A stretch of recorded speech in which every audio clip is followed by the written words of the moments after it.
Driver Jerry, let's do pay per mile now. So I'm turning on pay per mile, and here you're able to set a range like you did for the pay per stop. So if you recall, for pay per stop, you could set ranges.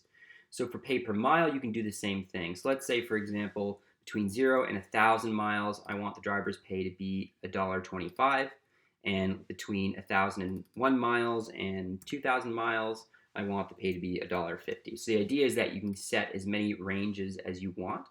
If you don't have a range, then what you can do is simply put the maximum here at a number that you know the driver will never exceed. So let's say, for example, I know on a given manifest the driver will never exceed 10,000 miles, let's say. So we'll put 10,000 here. And we'll leave the pay at $1.25 and click save. So now what happens is when you create manifests and assign the driver to them, so let's create a manifest here for driver Jerry. If I go into the manifest, I can see that driver Jerry is being paid $1.25 for 250 miles.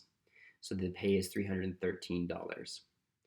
The mileage that we're using is a Google Maps mileage. So it's going out to Google Maps, it's determining what the mileage between the two stops are.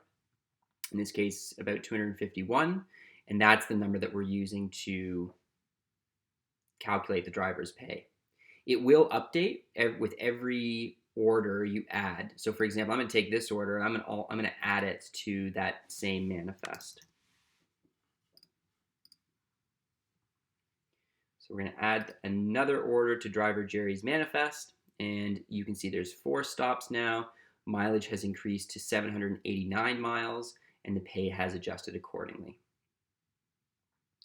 If at the end of the manifest, so let's say this manifest gets completed and you determine that this is inaccurate and you want to adjust it, you can actually override the number that's here. So let's say it turns out that this manifest was 850 miles and you want to use that for the pay. You can type in what the mileage is, click save, and the number will update here and the pay will update down here.